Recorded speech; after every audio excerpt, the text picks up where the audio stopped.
आज भी इस देश में मेरे बाप का कानून लागू है, नरेंद्र मोदी के बाप का नहीं।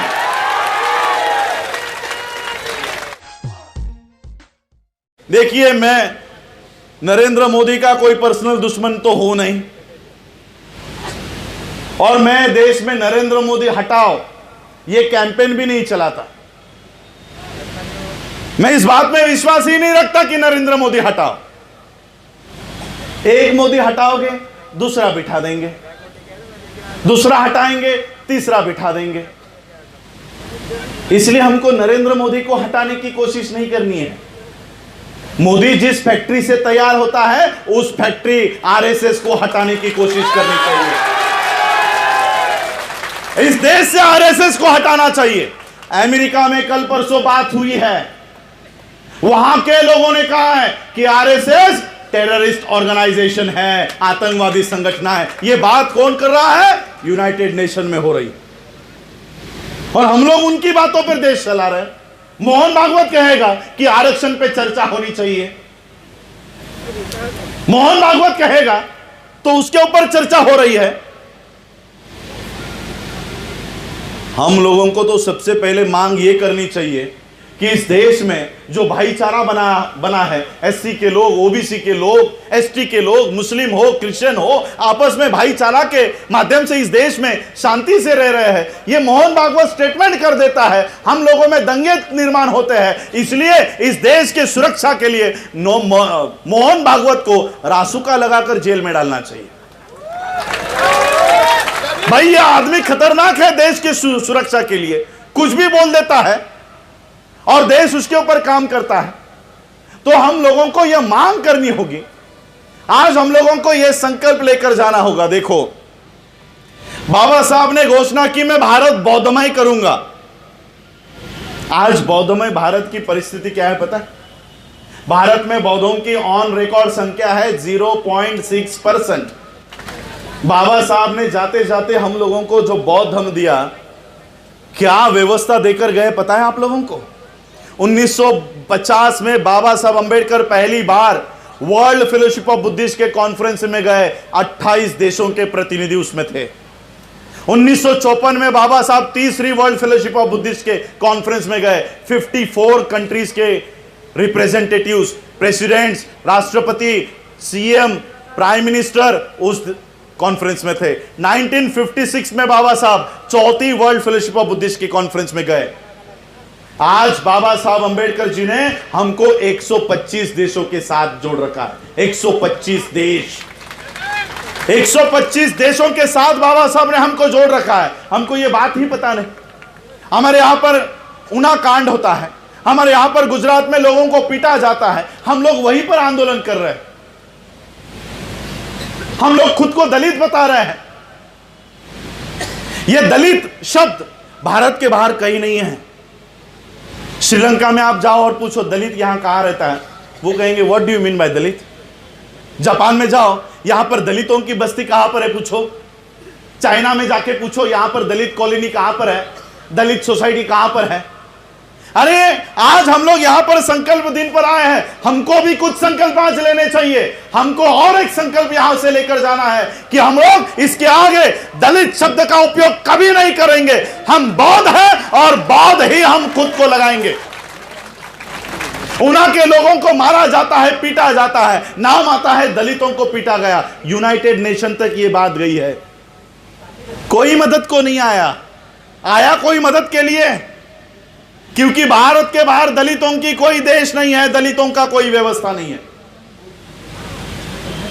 यही लोग अगर बौद्ध होते हैं तो इन बौद्धों का जागतिक स्तर पर आवाज उठाने का काम मैं अपने मन से करूंगा। इतनी गवाही मैं आज आपको देता हूं, और यह काम मैंने किया।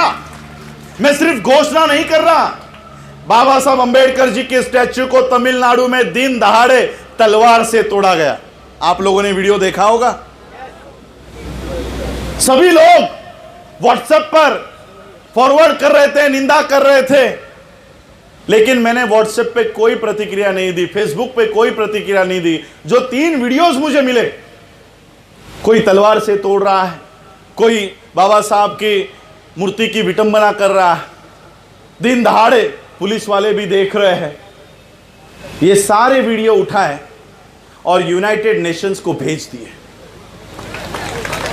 यूनाइटेड नेशन को लेटर के साथ भेज दिया कि देखो डॉक्टर बाबा साहब अंबेडकर जी ने इस देश में बौद्ध धर्म का पुनर्जीवन यहां पर पुनर्स्थापन किया है। उन बोधिसत्व बाबा साहब अंबेडकर जी की मूर्ति को किस तरह से आरएसएस के लोग तोड़ रहे हैं, हमारी मदद कीजिए। यूनाइटेड नेशन ने मुझे रिप्लाई भेजा और कहा आप आपकी बात विस्तार से हमारे सामने रखिए कि क्या बौद्धों के ऊपर वहां पर हो रहा है। और इसलिए बाबा साहब ने जो व्यवस्था हमारे हाथ में दी है, क्या व्यवस्था है पता है?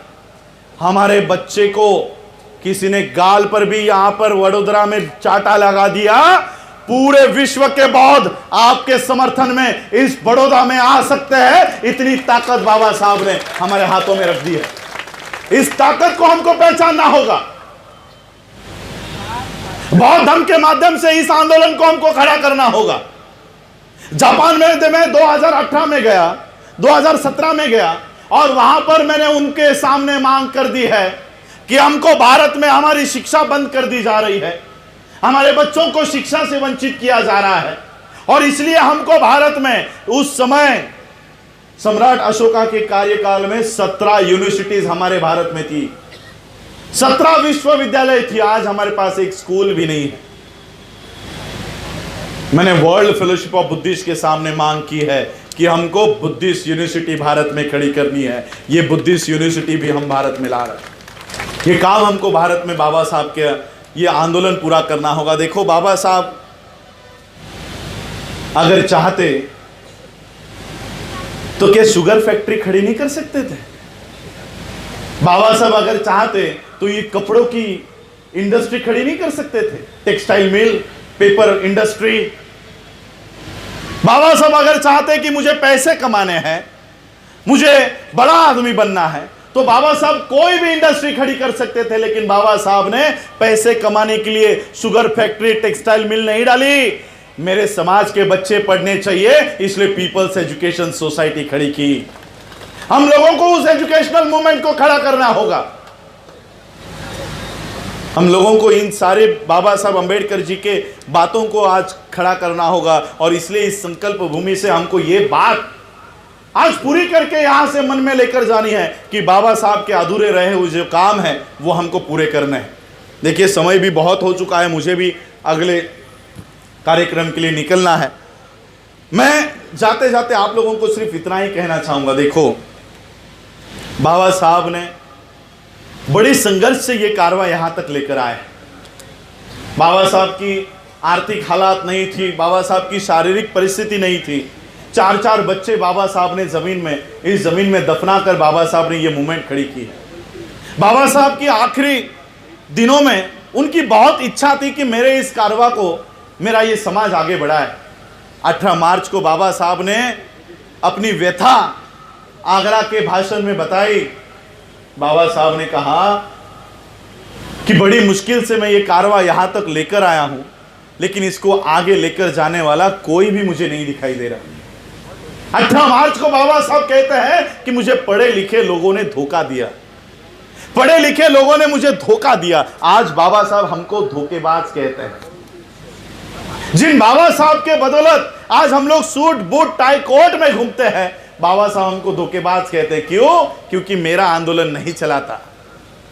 मेरे आंदोलन की वजह से पढ़ लिख गया, मेरे आंदोलन की वजह से 10वीं पास हो गया, 12वीं पास हो गया, ग्रेजुएट हो गया, पोस्ट ग्रेजुएट हो गया, डॉक्टर बन गया, इंजीनियर बन गया। मेरे आंदोलन की वजह से बना, लेकिन मेरा आंदोलन चलाने के लिए ये आगे नहीं आ रहा।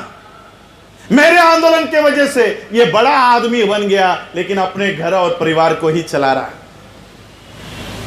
बाबा साहब के आंदोलन के तरफ देखता भी नहीं। इसलिए मैं आप लोगों से उम्मीद करूंगा, अपील करूंगा कि बाबा साहब के इस धम्म के कारवां को बढ़ाने के लिए मैं किसी पॉलिटिकल पार्टी का समर्थन भी नहीं करता, विरोध भी नहीं करता, लेकिन जो भी इस देश में मानव अधिकारों के उल्लंघन करेगा, हम उसके विरोध में आवाज उठाएंगे। चाहे वो राहुल गांधी हो या नरेंद्र मोदी हो, कोई भी हो, मुझे किसी से डर नहीं है। ये आज जो ताकत मुझे बोलने की मिली है, ये बाबा साहब के संविधान से मिली है। आज भी इस देश में मेरे बाप का कानून लागू है, नरेंद्र मोदी के बाप का नहीं।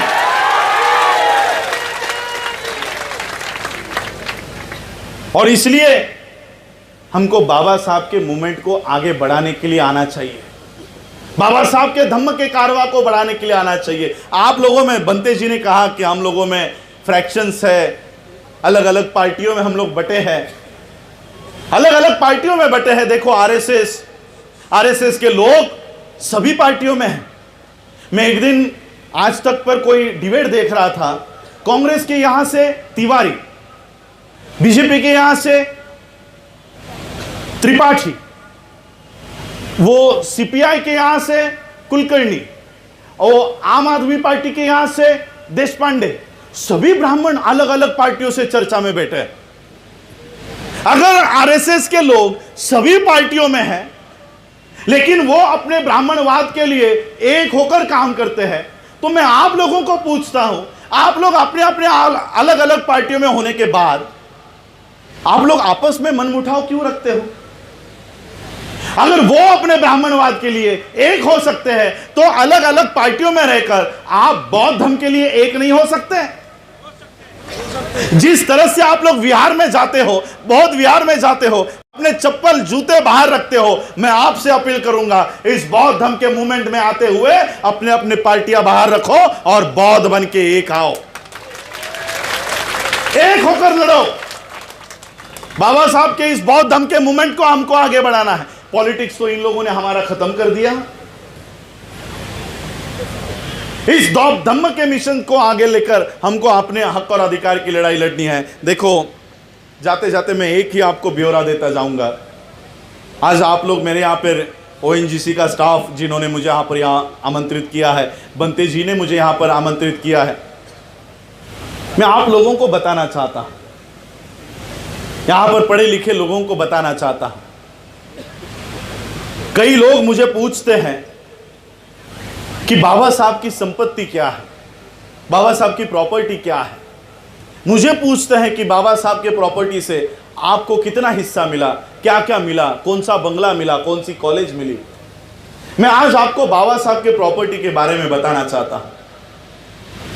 बाबा साहब जब उनका महापरिनिर्वाण हुआ, तब तक बाबा साहब 4 डिपार्टमेंट के मंत्री रह चुके थे। मंत्री 4 डिपार्टमेंट के 4 खाते के मंत्री थे। आज कोई एक सादा नगर सेवक, आप लोग क्या कहते हो, कॉर्पोरेटर भी कोई बन जाता है लोकल बॉडी में, तो वो 5 साल में इतना पैसा कमा लेता है कि उसके 7 पुश्ते बैठकर खा सके, इतने पैसे वो कमा लेता है एक टर्म में। तो बाबा साहब तो मंत्री थे, बाबा साहब ने कितने पैसे कमाए होंगे? 4 डिपार्टमेंट के मंत्री के पास कितने पैसे होंगे? जब बाबा साहब का महापरिनिर्वाण हो गया, तब उनके बैंक अकाउंट में 15,000 रुपए थे, और किसी बैंक का बाबा साहब पर कर्जा था। 4 डिपार्टमेंट के मंत्री रह चुके बाबा साहब, उनके खाते में 15,000। तो बाबा साहब की प्रॉपर्टी क्या है? तो बाबा साहब की संपत्ति क्या है? आज मैं आप लोगों को बाबा साहब की संपत्ति जाहिर करता हूं। बाबा साहब के बाद इस देश में, हमारे समाज में जो डॉक्टर बने, इंजीनियर बने, प्रोफेसर बने, लॉयर बने, यह है बाबा साहब की सही संपत्ति। यह बाबा साहब की सही संपत्ति है। वारिस किसे कहते हैं पता है? वारिस जो संपत्ति में अपना हक देता, हक मांगता है ना, उसको कहते हैं वारिस। मैं बाबा साहब का वारिस नहीं हूं, मैं बाबा साहब का अनुयायी हूं, और इसलिए मुझे बाबा साहब के संपत्ति का हिस्सा नहीं चाहिए। आप लोग जो डॉक्टर, इंजीनियर, प्रोफेसर, लॉयर बने हो, मुझे आप लोगों का साथ सहयोग चाहिए। यहां से हमको बाबा साहब की मूवमेंट खड़ी करनी है। यहां पे आप लोग अलग अलग क्षेत्र में जुड़े हो, हम लोगों को बुद्धिस्ट सोसाइटी ऑफ इंडिया बाबा साहब के इस मिशन से भी हमको चलना है। देखिए, आज इस धम्म के मूवमेंट से हम लोगों को इकट्ठा होकर बाबा साहब के कारवां को आगे लेकर जाना है। इतनी आज मैं संकल्प भूमि के इस कार्यक्रम से अपील आप सभी से करना चाहूंगा। बाबा साहब ने देखो बड़ी मुश्किल से ये कारवां यहां तक लाए। और इसलिए मैं जाते जाते आप लोगों को दो पंक्तियां सुनाकर अपने बात को विराम देना चाहूंगा। आज जो परिस्थिति इस देश में चल रही है, चाहे वो संविधान को हटाने की हो, आरक्षण को रद्द करने की हो, रिजर्वेशन प्रमोशन को हटाने की हो, ये जारी सारी चीजों को लेकर आज जो परिस्थिति इस देश में है, मैं इस देश के युवाओं को और आप लोगों को कहना चाहता हूं, इन सारी परिस्थितियों को देखकर आज भी तेरा खून ना खोला तो वो खून नहीं पानी है। आज भी तेरा खून ना खोला तो वो खून नहीं पानी है। और जो डॉक्टर भीमराव रामजी अंबेडकर के काम ना है वो बेकार जवानी है। इतनी बात कहकर मैं अपने बातों को विराम दूंगा। आप लोगों ने मुझे यहाँ पर बुलाया, भंते जी ने मुझे यहाँ पर बुलाया और उन्होंने आशा और विश्वास प्रकट किया है कि हम सब साथ में मिलकर काम करेंगे।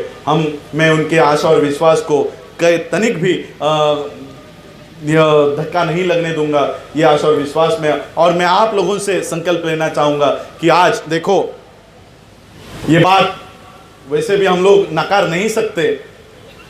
बाबा साहब के परिवार में जन्म लेने के बाद एक बहुत बड़ी रिस्पॉन्सिबिलिटी है और इसलिए मैं आप लोगों को कहना चाहूँगा, मेरे शरीर में आज बाबा साहब का खून दौड़ रहा है, मेरे शरीर में आज बाबा साहब का खून है और आपके खून में बाबा साहब है, आपके खून में बाबा साहब है। अगर ये दोनों पूरे देश भर में एक हो गए तो पूरे देश में बाबा साहब की वो क्रांति फिर से हम लोग ला सकते हैं। इतनी ताकत इस देश में हम लोग खड़ी कर सकते हैं। ये आशा और विश्वास मैं आप लोगों से भी चाहता हूं। ये साथ आप लोग मुझे आने वाले समय में दोगे, ये आशा और विश्वास के साथ मैं अपने वाणी को विराम देता हूं। जय भीम, जय भारत, जय बुद्ध।